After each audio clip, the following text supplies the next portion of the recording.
विद्यार्थी मित्रों प्रीवियस वीडियोनी अंदर गया वीडियोनी अंदर जे आकृति हती ए ज आकृति छे जे उपर माहिती आपी छे प्रमाणे बनाववामां आवी छे अने आपणे कोष्टकनी खूटती विगतो भरवानी छे। हवे सौथी पहेला जे विगतो छे ते आपणे लखी दઈએ। आपणे कहेवामां आव्युं छे के AB 6.2 छे तो आपणे अहींया लखी दઈએ AB 6.2 AB 6.2 EC 3.15 EC 3.15 AC 4.2 AC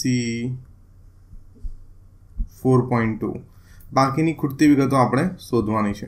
हवे आमां सौथी इजीली जे मळी शके तेवी विगत छे तो AE केम तो के आखू AC मने खबर छे आखू AC मने खबर छे एमांथी EC कट कर नाखुं आटलो भाग कट कर नाखो तो મને AE મળી જાય। એટલે સૌથી ઇઝીએસ્ટ જે ઇન્ફોર્મેશન હોય તે સૌથી પહેલા કરવાની। એટલે અહીંયા હું લખીશ AE બરાબર AC આખા AC માંથી હું EC માઈનસ કરીશ AC માઈનસ EC।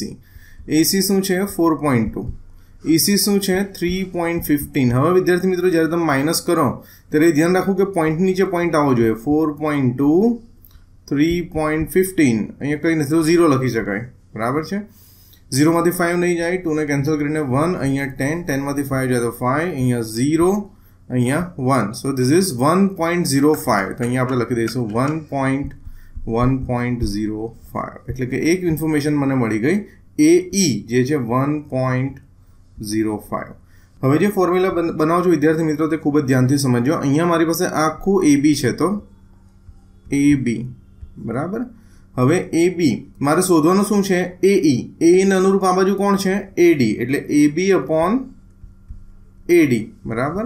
હવે આ બાજુ આખું AB લીધું છે તો આ બાજુ કમ્પલસરી આખું AC જ લેવું પડે રાઈટ। રેશિયો કોઈ પણ રીતે બનાવી શકો જે તમને આન્સર તરફ લઈ જાય તમારે સિલેક્ટ કરવાનું। અહીંયા આખું AB લીધું અને જે શોધવાનું છે તે AD લીધું। અહીંયા આખું AC લીધું અને નીચે લઈશું AE કેમ કે AD ને અનુરૂપ આ બાજુ AE છે અને AE મારી પાસે છે હવે રાઈટ AE મારી પાસે છે। હવે આ સિવાય તમે બીજી રીતે પણ કરી શકો। ફોર એક્ઝામ્પલ આખું AB લો પછી DB લો બરાબર છે।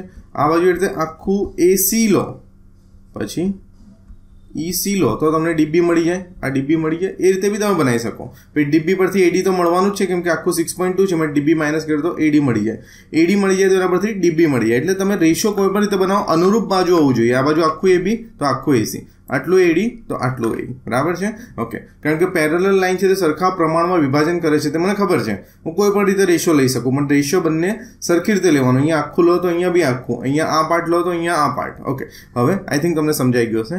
હવે AB ની કિંમત છે 6.2 AD unknown value AC 4.2 AE 1.05। હવે વિદ્યાર્થી મિત્રો ફર્ધર કેલ્ક્યુલેશન કરીએ।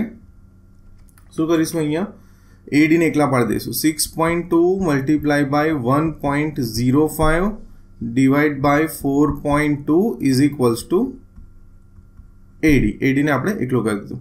હવે જે ગણતરીઓ આપણે કરવાની છે તે અહીંયા કરીએ કે 6.2 અને 4.2 તો શું એનું રિડ્યુસ ફોર્મ થાય છે। પહેલા એનું સંક્ષિપ્ત સ્વરૂપ આપી દઈએ પછી ગુણાકાર ભાગાકાર તો કરવાનો છે પણ જેટલું નાનું રૂપ આપી શકાય એટલું આપી દેવાનું। તો આ થશે 3.1 અને આ થશે 2 દુ 4 2 का 2 2.1। હવે 2.1 અને 1.05 આ બંને રિલેટેડ છે પણ હવે આપણે ટેકનિક કરીશું। શું ટેકનિક કરીશું તો જુઓ અહીંયા 31/10 આના પછીનો જે નેક્સ્ટ સ્ટેપ છે તે અહીંયા કરું છું ગુણ્યા 105/100 કારણ કે આ બે પોઈન્ટ મેં ઇગ્નોર કર્યા અને છેદમાં 21/10।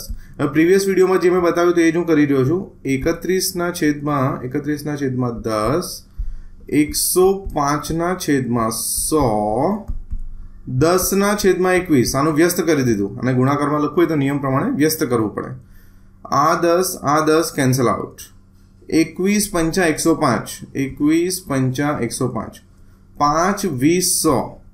5/20 એટલે મારું વધ્યું 31/20। હવે 31 ને 20 થી મારે ભાગાકાર કરવો પડશે 31/20 20 એકા 20 11 વધ્યા 0.0 20 50 100 0 1 હવે હું 1 0 મૂકી શકું અહીંયા હું 1 0 રાખી દઈશ તો 100 20 50 100 1.55 મને જવાબ મળ્યો એડી નો એટલે કે 1.55 ઇઝ ઇક્વલ્સ ટુ એડી એડીની કિંમત લખી દઈશ 1.55 હવે મને ડીબી કેવી રીતે મળશે ડીબી બહુ ઇઝીલી મળી જશે શું કરીશું ડીબી ઇઝ ઇક્વલ્સ ટુ આખા એબી માંથી એડી માઇનસ કરી દઈશ એબી માઇનસ એડી આખા એબીની કિંમત છે 6.2 માઇનસ 1.55 6.2 માંથી 1.55 માઇનસ કરીએ અહીંયા કંઈ નથી તો 0